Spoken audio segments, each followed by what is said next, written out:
নমস্কার, সন্ময় স্পিক্স থেকে বলছি, সন্ময় বন্দ্যোপাধ্যায়।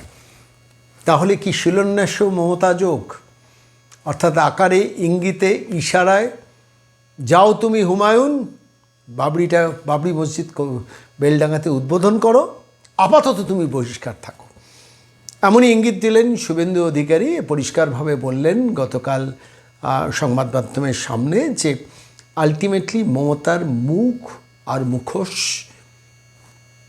পরিষ্কার, অন্তত এই ইস্যুতে, হুমায়ুন কবিরের ইস্যুতে যে ওকে বহিষ্কার করা, কিন্তু আদতে এই শিলান্যাসের পেছনে আছেন মমতা যোগ। আকারে ইঙ্গিতে নয়, স্পষ্টতই বললেন শুভেন্দু অধিকারী। সংবাদ মাধ্যমের সামনে কি বললেন শুনুন। সে কি করেছে আমার জানার দরকার। দেখুন, যারা ইসলাম মানেন তারা মসজিদ বানাবেন, হিন্দুরা মন্দির বানাবে, খ্রিস্ট ধর্ম যারা মানেন তারা গির্জা চার্চ বানাবেন, শিখ যারা তারা গুরুদ্বারা বানাবেন, এতে আপত্তি নেই। কিন্তু নামকরণে আপত্তি আছে। নামকরণে আপত্তি আছে। মোগল পাঠানরা ভারত দখল করতে এসেছিল, অত্যাচার করেছে, জোর করে ধর্ম পরিবর্তন করেছে, মন্দির ভেঙেছে, মা বোনেদের ইজ্জত লুটেছে। অতএব বাবরি নামকরণে আমাদের প্রত্যেকটি রাষ্ট্রবাদী ভারতীয়র সে যে ধর্মেরই হোক আপত্তি আছে। এই নামকরণকে কেউ সমর্থন করে না, এরা আগুন নিয়ে খেলছে। এবং আমি আপনাকে আগাম পূর্বাভাস দিচ্ছি, পশ্চিমবাংলায় হিন্দুদেরকে বোকা বানানোর জন্য লোক দেখানো সাসপেন্ড হয়েছে। আগামীকাল এই বিতর্কিত নামে বিতর্কিত একটি ডেটে ঠিক করে শিলান্যাস মমতা ব্যানার্জির পুলিশ করতে দেবে। আমি আপনাকে ভিতরের খবর বলে গেলাম, মমতা ব্যানার্জির মুখ আর মুখোশ দুটো আলাদা। আপনি মিলিয়ে নেবেন কালকে এতটার সময়। এবং আমরা যারা রাম ভক্ত, আমাদের আগামীকাল 6ই ডিসেম্বর শৌর্য দিবস। আমরা শৌর্য দিবস পালন করব প্রত্যেকটি হিন্দু, এবং আমি কালকে কলকাতাতে শৌর্য দিবস পালনে অংশগ্রহণ করব।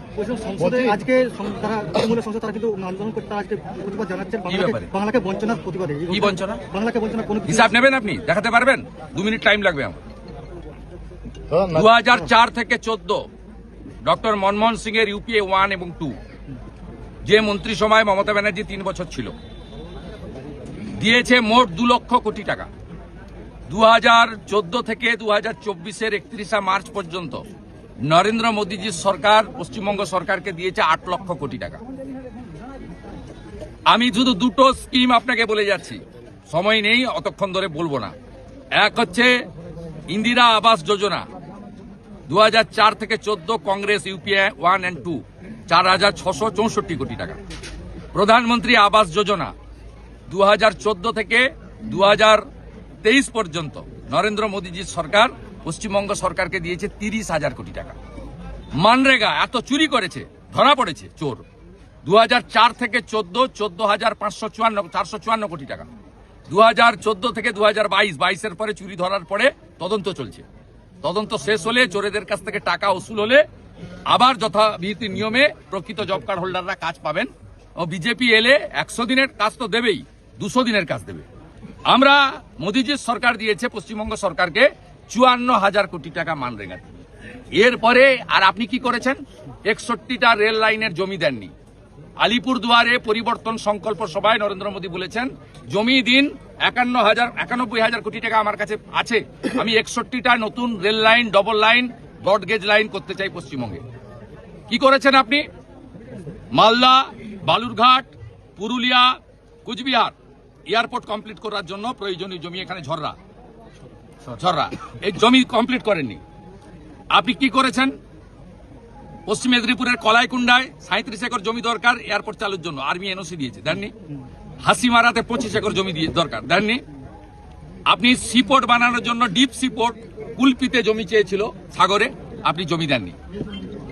আপনি ভারত সরকারের আয়ুষ্মান ভারত চালু করেননি, পাশে ঝাড়খণ্ড চলছে, ওটা বিজেপি সরকার, এনডিএ সরকার নয়।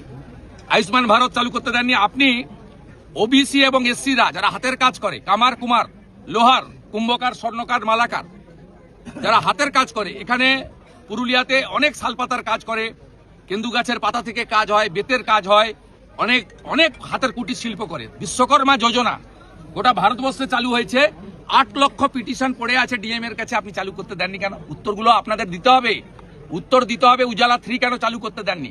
400 টাকা কম দামের গ্যাস মোট 11 কোটি লোক পায় ভারতবর্ষে, তার মধ্যে 1,29,00,000 পশ্চিমবঙ্গের মেয়েরা পায়। উজালা 1-2 দিয়েছিলেন, উজালা 3 যখন নরেন্দ্র মোদীজি আরো 25 লাখ মেয়েকে দিতে চায়, তখন গ্রাহক বিতরণ কেন্দ্রে পিটিশন পড়ে আছে, আপনি ডিএমদের বলে দিয়েছেন রেকমেন্ডেড করতে না। তাই এসব কথা লোক জানে। এপ্রিলে নির্বাচন, 26-এর নির্বাচন, মমতার হবে বিসর্জন, কিচ্ছু করতে পারবে না। পুরুলিয়ার কোনো গ্রামে যুবকরা নেই, তারা উড়িষ্যা, বিহার, ঝাড়খণ্ড চলে গেছে। রেল স্টেশনে গিয়ে ছবি দেখাবেন কি অবস্থা যুবকদের। এই পুরুলিয়া জেলার কোন গ্রামে যুবক নেই, সব চলে গেছে 8-10 হাজার টাকার জন্য বাইরের রাজ্যে, সব রাজ্যে। প্রাথমিক একটা রায় দিয়েছে, সেখানে উচ্চ আদালতে প্রাথমিক রায় পরে হবে। পুরুলিয়াতে জল নেই কেন? পুরুলিয়াতে গ্রামে গ্রামে জল নেই কেন? পাহাড় বেচে দিয়েছেন। আগে তো বালিয়ার কয়লা তো গেছেই, পাহাড়গুলোও বেচে দিয়েছেন।